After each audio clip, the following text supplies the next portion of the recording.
வாழ்க வையகம், வாழ்க வளமுடன். ஆதரவு கொடுக்கும் அனைத்து நல்ல உள்ளங்களுக்கும் மனமார்ந்த நன்றி. இன்னைக்கான வீடியோல நம்ம எதை பத்தி பார்க்க போறோம்னா, ஆகினை தவம் செய்ய போறோம். அதுதான் நீங்க பார்க்க போறீங்க. தவம் என்பது சித்தர்களுக்கும் மகான்களுக்கும் துறவிகளுக்கும் மட்டுமல்ல, அனைத்து விதமான மக்களும் இதை செய்யலாம் அப்படிங்கிறது வேதாத்ரி மகரிஷி அவர்களோட கருத்து. இல்லறத்துல இருக்கிறவங்களும் இந்த தவத்தை முறைப்படி கத்து தினமும் தன்னோட வாழ்க்கையில கடைபிடிச்சிட்டு வந்தாங்கன்னா இறைநிலையை அடையலாம் அப்படிங்கிறது அவரோட கருத்து.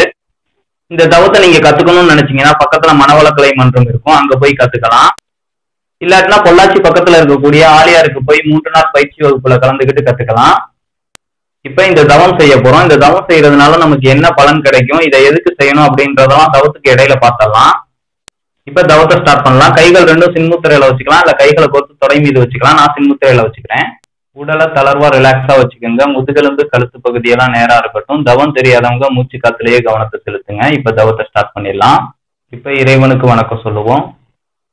ஆதியனும் பரம்பொருள்மை எழுச்சி பெற்று அணுவென்ற உயிராகி அணுக்கள் கூடி மோதினைந்து இயங்குகின்ற நிலைமை கேட்ப மூலகங்கள் பலவாகி அவையினைந்து வேதித்த அண்ட கோடிகளாய் மட்டும் பிறப்பிறப்பிடை உணர்தல் இயக்கமாகி நீதி நெறி உணர் மாந்தராகி வாழும் நிலையுணர்ந்து தொன்றாற்றி இன்பம் காண்போம்.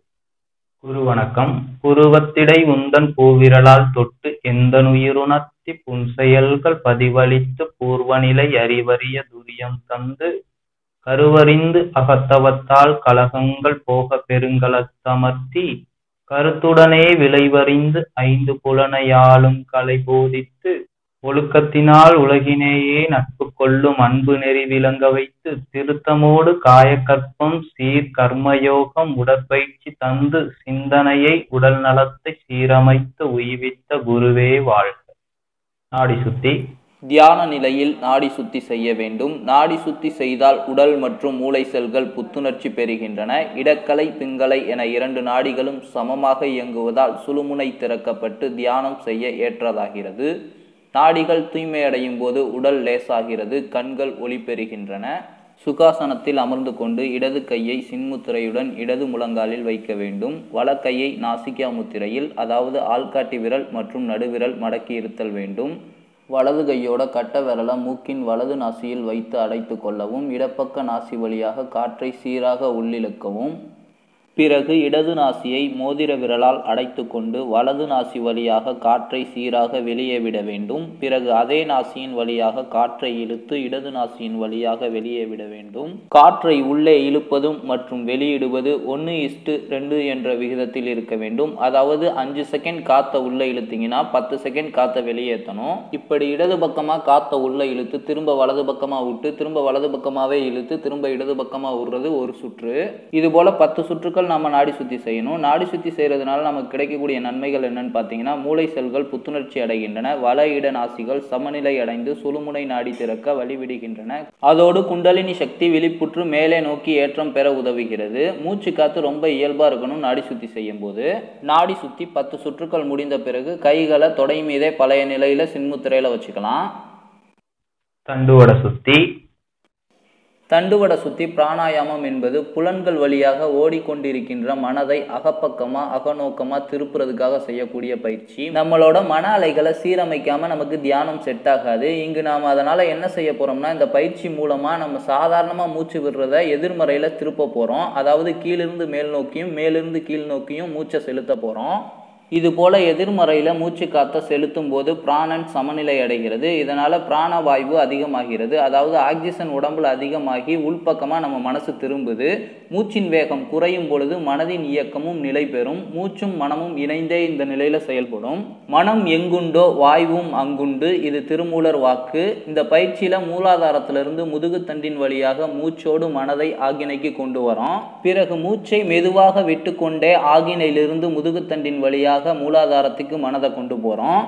இதனால இயல்பான மூச்சோடு மனம் லயமாக இருக்க உதவுகிறது. மூலாதாரத்திலிருந்து ஆகினைக்கு சுமார் 10 வினாடிகள் நேரம் எடுத்துக்கொண்டால் மீண்டும் ஆகினையிலிருந்து மூலாதாரம் வருவதற்கு 10 வினாடிகள் எடுத்துக்கொள்ள வேண்டும். இவ்வாறு மூச்சோடு மனதை 6 ஆதாரங்கள் வழியாக நடத்துவதால் மனம் புலன்களிலிருந்து விடுபடுகிறது, மன ஒருமை ஏற்படுகிறது, ஆதாரங்கள் பலம் பெறுகின்றன, தண்டுவடத்தில் சக்தியின் செறிவு அதிகமாகிறது. இதே போன்று 5 நிமிட நேரம் செய்த பிறகு ஆகினை சக்கரத்தில் நினைவை செலுத்தி நிலைக்க வேண்டும். இந்த பயிற்சியை 2 நாட்களாவது செய்து பழகிய பிறகு புதிய அன்பர்கள் தீட்சை எடுத்துக்கொண்டால் உடனே குண்டலினி சக்தியை உணர முடியும். நாடி சுத்தி பிராணாயாமத்தையும் தண்டுவட சுத்தி பிராணாயாமத்தையும் தியானம் தொடங்கும் முன்பு குறிப்பிட்ட நேரம் அவசியம் செய்யணும். அப்பதான் நமக்கு தியானம் நல்லா செட் ஆகும். இட தூய்மை. நாம் அமர்ந்துள்ள இடத்தை சுற்றிலும் நல்ல தெய்வீக ஆற்றலை நிரம்பின. நாம் அமர்ந்துள்ள இடத்தை சுற்றிலும் நல்ல தெய்வீக ஆற்றலை நிரம்பின. நாம் அமர்ந்துள்ள இடத்தை சுற்றிலும் நல்ல தெய்வீக ஆற்றலே நிரம்பின. அருளாற்றல் பாய்ச்சுதல். அருட்பேராற்றல் உடலிலே உயிரிலே அலை அலையாக பாய்வதை உணர்கிறோம். அருட்பேராற்றல் உடலிலே உயிரிலே அலை அலையாக பாய்வதை உணர்கிறோம். அருட்பேராற்றல் உடலிலே உயிரிலே அலை அலையாக பாய்வதை உணர்கிறோம். அருட்காப்பு. அருட்பேராற்றல் இரவும் பகலும் எல்லா நேரங்களிலும் எல்லா இடங்களிலும் எல்லா தொழில்களிலும் உறுதுணையாகவும் பாதுகாப்பாகவும் வழிநடத்துவதாகவும் அமையுமாக. அன்னைக்கு வணக்கம், தந்தைக்கு வணக்கம், ஆசான் அருள் தந்தை வேதாத்ரி மகரிஷி அவர்களுக்கு வணக்கம். தவம் ஆகினை 20 நிமிடம். முன்னொரு காலத்துலலாம் தவம் அப்படிங்கிறது சித்தர்களுக்கும் முனிவருக்கும் மட்டுமே ஒதுக்கப்பட்டு இருந்தது. நம்ம தீட்சை எடுக்கணும்னா அவங்க கூட போய் பல வருஷங்கள் இருந்து பிரம்மச்சரிய விரதம் மேற்கொண்டு இந்த தவத்தை கற்றுக்கிற நிலைமை மாறி இன்னைக்கு இல்லறத்தில் இருக்கக்கூடிய ஆண் பெண் இருபாலரும் இந்த தவத்தை கற்றுக்கிட்டு இறைவனோட இணையக்கூடிய அந்த மேன்மையான நிலை அடையலாம். ஆகினை தவம் எளிய முறை குண்டலினி யோகத்தில் முதற்கட்ட பயிற்சி. புருவ மத்தியில் உயிராற்றலை செலுத்தி மனதை அங்கேயே நிறுத்தி கவனிக்கிறது தான் இந்த ஆகினை தவம். இதுவரைக்கும் நம்ம உடம்புல உயிராற்றலானது செக்ஸுவல் கிளாண்டுன்னு சொல்லப்படக்கூடிய மூலாதாரத்தில் தான் இயங்கிக்கிட்டு இருக்கும். இப்போது புருவ மத்திக்கு அதை மாற்றி வைக்க போகிறோம். இந்த மாற்றமே ஆன்மீக உயர்வுக்கு ஒரு திருப்பு முனையாக அமையும். மூலாதாரத்தில் உறங்கி கிடக்கும் குண்டலினி சக்தியை ஆசான் தன் தவ வலிமையால் முதுகுத்தண்டின் வழியே ஏற்றி நெற்றியில் புருவ மத்தியில் நிலைநிறுத்துகிறார். ஆகினையை தொட்டு உணர்த்திய உடனே பயிற்சியாளர் தனது உயிராற்றலை உணர்கிறார். இவ்வாறு உயிர் சக்தியை தொட்டு உணர்த்தும் முறைக்கு ஸ்பரிச தீட்சை என்று பெயர். இது கோழி தனது முட்டைகளை ஸ்பரிசத்தால் அடைக்காத்து குஞ்சுகளை பொரிப்பதற்கு சமம். நம்மளுடைய உடலை எடுத்துக்கிட்டிங்கன்னா தாய் தந்தை இருவருடைய உயிரும் சேர்ந்தது தான் நம்மளோட உடல். இந்த உடலுக்கு பாலை தயிராக்க உரை ஊற்றுவது போல குருவின் உயிர் சக்தி சேரும்போது தான் உடலால் எடுத்த பிறவி மாத்திரம் அல்லாது அறிவுக்கும் ஒரு பிறவி உண்டாகிறது. அதுவே இந்த ஆகினை தவம். ஆகினையை முத்துமுகப்புன்னு சொல்லுவாங்க. புருவங்களும் மூக்கும் கூடுற இடத்துல இருக்கிறதுனால முச்சந்தி வீடுன்னு சொல்லுவாங்க. மூலாதாரம், சுவாதிஷ்டானம், மணிப்பூரகம், அநாகதம், விசுத்தி என 5 ஆதாரங்களுக்கு மேல் ஆகினை 6வதாக இருப்பதால் பஞ்சனை மேல் இருக்கை என்று அழுகுனி சித்தர் உருவகப்படுத்தியிருக்கிறார். ஆகினையை கண்புருவ பூட்டு என்று வள்ளலார் பாடுகிறார். ஆகினை தவத்தை ஏறுபடி என்றும் நெற்றிக்கண் என்றும் கூறுவர். மனிதனாக பிறப்பெடுத்த அனைவருமே இந்த ஆகினை சக்கரத்தில் மனதை நிறுத்தி பழகணுங்கிறதுக்காக தான் புருவத்துக்கு இடையில பொட்டு வச்சு பழக்கிறாங்க. எந்த மார்க்கத்தை எடுத்துக்கிட்டிங்கனாலும் அதில் இந்த புருவ மத்தியில் மனதை செலுத்துறதுக்காக ஏதாவது ஒரு செயலை செய்வாங்க. கிறிஸ்துவர்களாக இருந்தாங்கன்னா புருவத்துக்கு இடையில சிலுவை போடுவாங்க. அதுவே முஸ்லீமாக இருந்தாங்கன்னா தொழுகும் போது இந்த புருவ மத்தி தான் கீழே போய் தொடணும். அதுவே ஆதிவாசிகளை எடுத்துக்கிட்டீங்கன்னா நெத்தி பொட்டுல சூடு வச்சுக்குவாங்க. இதெல்லாம் எதுக்குன்னு பார்த்தீங்கன்னா நம்ம உயிராற்றலை புருவ மத்தியில கொண்டு போய் செலுத்தி அங்கே மனதை நிறுத்தணுங்கிறதுக்காக தான். இதோட காரணம் என்னன்னு பார்த்தீங்கன்னா மனதை உடலில் எங்கு வைத்தாலும் உயிர் சக்தி தானாகவே மேலே எழும்பி அங்கு விரைவு கொள்கிறது. ஜீவகாந்த சக்தி அந்த இடத்தை அழுத்துகிறது. உள்ளொளி பூரித்து உயிருக்கு மேல்நோக்கு வேகம் ஏற்படுகிறது. இவ்வாறு குண்டலினி சக்தி புருவ மத்தியில் இயங்க செய்யும் போது ஐம்புலன்கள் வழியாக வெளியே திரிந்து கொண்டிருக்கக்கூடிய மனம் நுண்ணியக்க நிலையான உயிரின் மேல் சிறுக சிறுக லயமாகிறது. இதனால் மனம் உள்முகமாக திரும்பி மனம் உயிர் மேல் உயிராகவே ஒன்றுபடுகிறது. ஆன்மா என்பது அழுத்த உணர்வாக சுழன்று கொண்டே இருக்கக்கூடிய ஆற்றல் என்பதை அறிந்து கொள்கின்றோம். இப்படி ஆகினை தவத்தால் உயிருக்கு தன்னையே பார்க்கும் தகைமை கிட்டுகிறது. மனம் உயிர் மேல் லயமாகி நிற்பதையே ஆத்ம தரிசனம் என்கின்றோம். ஆகினை தவத்தில் மனம் ஆல்பா நிலைக்கு செல்கிறது. மனம் அயரா விழிப்பு நிலை அடையும். மனம் ஆழ்ந்த அமைதி பெறும். நாம் வாழ்க்கை நிகழ்காலத்தில் இருந்து கொண்டு அனைத்தையும் ரசிக்கும். ஆகினை சக்கரத்தில் உயிரின் இயக்கத்தை உணர உணர மனம் அமைதியான ஆல்பா நிலையில் அதாவது தூக்கத்தில் பெறக்கூடிய நிலையை அடைகிறது. ஆல்பா நிலையில் மனதின் கிளர்ச்சியான அமைதியற்ற நிலை குறைகிறது. மன அலைச்சுழல் குறைவதன் மூலம் மனம் அமைதியான நிலைக்கு செல்கிறது. இதனால் நினைவாற்றல், மனதை ஒருமுகப்படுத்துதல், படைப்பு திறன் போன்றவை நம்மிடம் அதிகமாகிறது. இந்த நிலையில் புலன்களின் உணர்ச்சியும் குறைக்கப்படுகிறது, மனக்கிளர்ச்சியும் குறைக்கப்படுகிறது. முடிவாக ஜீவகாந்தம் சேமிக்கப்பட்டு உடலுக்கு ஆற்றலை கூட்டுகிறது. காற்றோட்டம், இரத்த ஓட்டம் முதலியவை சீராக இயங்கப்பட்டு நுரையீரல், இருதயம், மன அழுத்தம் சம்பந்தமாக நோய்கள் வராமல் தடுக்கப்படுகிறது. ஆகினை தவத்தில் தலைமை சுரபியான ஆகினை சுரப்பி, அதாவது பிட்யூட்டரி சுரபி தூண்டப்பட்டு ஹார்மோன்கள் இயற்கையாகவே சீராக இயங்கப்படுகின்றன. ஆகினை தவம் சில நாட்கள் செய்து பழகிய பின் உயிரின் ஆற்றல் ஒரு நிலையில் நின்று மனம் விரிந்து பேராதார சக்தியுடன் ஐக்கியமாகிறது. இந்த நிலையே பிரம்மம், அகம் பிரம்மாஸ்மி என்று பிரம்மத்தை உணரும் நிலை. இப்போதே நம்முடைய தீய பதிவுகள் கரைக்கப்படுகின்றன, இயக்க ரகசியங்கள் விளக்கப்படுகின்றது, உடலும் மனமும் தூய்மைப்படுத்தப்படுகிறது, மனிதனின் சிறப்பு உணரப்படுகிறது. நாம் ஒவ்வொரு செயலிலும் இன்பத்தையும், ஒவ்வொருவரிடமும் இணக்கத்தையும், ஒவ்வொரு தொழிலிலும் வெற்றியை காண்போம். புறமனதிற்கு நுட்பமும் ஆற்றலும் பெருகும். புலன்களை அறிவின் கட்டுக்குள் வைத்திருக்க இயலும். முரட்டு வைராகியம், வெறுப்பை அடிப்படையாக கொண்ட கடும் சித்தம் குறையும். இயல்பாகவே புலன்கள் அடங்கி போகும்.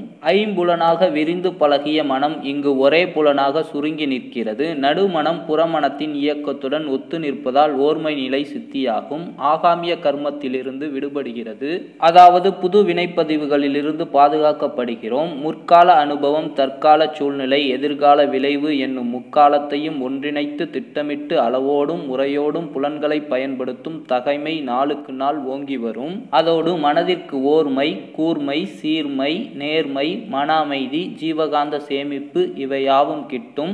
மனநலம், உடல் நலம் ஓங்கும், முக அழகு பெருகும். தவத்தை நிறைவு செய்வோம். தவ ஆற்றல் உடல் முழுவதும் பரவட்டும். உடலும் உள்ளமும் தூய்மையும் மேன்மையும் அடையட்டும். சங்கல்பம். அருட்பேராற்றல் கருணையினால் உடல் நலம், நீலாயுள், நிறை செல்வம், உயர் புகழ், மெய்ஞானம் ஓங்கி வாழ்வோம். அருட்பேராற்றல் கருணையினால் உடல் நலம், நீலாயுள், நிறை செல்வம், உயர் புகழ், மெய்ஞானம் ஓங்கி வாழ்வோம். அருட்பேராற்றல் கருணையினால் உடல் நலம், நீலாயுள், நிறை செல்வம், உயர் புகழ், மெய்ஞானம் ஓங்கி வாழ்வோம். வாழ்த்துக்கள். பிரபஞ்ச தோற்றங்கள் அனைத்தும் வாழ்க வளமுடன். இரண்டொழுக்க பண்பாடு. நான் எனது வாழ்நாளில் யாருடைய உடலிற்கும் மனதிற்கும் துன்பம் தரமாட்டேன். துன்பப்படுபவர்களுக்கு என்னால் முடிந்த உதவிகளை செய்வேன். நான் எனது வாழ்நாளில் யாருடைய உடலிற்கும் மனதிற்கும் துன்பம் தரமாட்டேன். துன்பப்படுபவர்களுக்கு என்னால் முடிந்த உதவிகளை செய்வேன். நான் எனது வாழ்நாளில் யாருடைய உடலிற்கும் மனதிற்கும் துன்பம் தரமாட்டேன். துன்பப்படுபவர்களுக்கு என்னால் முடிந்த உதவிகளை செய்வேன். உலக நலவேட்பு. உலகிலுள்ள பொறுப்புடைய தலைவரெல்லாம் உயிரறிவை உள்ளுணர்வாய் பெறுதல் வேண்டும். உலகனைத்து நாடுகளின் எல்லை காக்க ஓருலக கூட்டாட்சி வலுவாய் வேண்டும். உலகில் போர், பகை, அச்சமின்றி மக்கள் உழைத்துண்டு வளம் காத்து வாழ வேண்டும். உலகெங்கும் மனித குலம் அமைதி எனும் ஒரு வட்டாத நன்னிதி பெற்று உய்ய வேண்டும். வாழ்க வையகம், வாழ்க வையகம், வாழ்க வளமுடன். மலை வாழ்த்து. ஏரி, குளம், கிணறு, ஆறு எல்லாம் நிரம்பி வழிய மாறி அளவாய் பொழிக, மக்கள் வளமாய் வாழ்க. ஏரி, குளம், கிணறு, ஆறு எல்லாம் நிரம்பி வழிய மாறி அளவாய் பொழிக, மக்கள் வளமாய் வாழ்க. ஏரி, குளம், கிணறு, ஆறு எல்லாம் நிரம்பி வழிய மாறி அளவாய் பொழிக, மக்கள் வளமாய் வாழ்க. வாழ்க வையகம், வாழ்க வையகம், வாழ்க வளமுடன். நம் மனதில் அமைதி நிலவட்டும். நம்மை சுற்றிலும் அமைதி நிலவட்டும். உலகம் முழுவதும் அமைதி நிலவட்டும். அமைதி, அமைதி, அமைதி. கைகள் ரெண்டையும் மெதுவாக சேர்த்து லேசாக உரசி உள்ளங்கைகள் ரெண்டும் கண்களுக்கு நேராக இருக்கிற மாட்டம் வச்சு தவாட்டலை உடல் முழுவதும் பரவ விட்டுக்கங்க.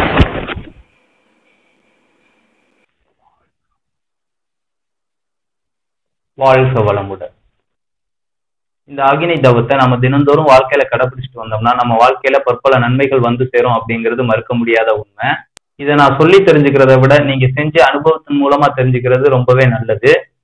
காரணம் இதை அனுபவிக்க மட்டும்தான் முடியும். இதே போல அடுத்து ஒரு வீடியோல உங்களை சந்திக்கிறேன். வாழ்க வையகம், வாழ்க வளம்.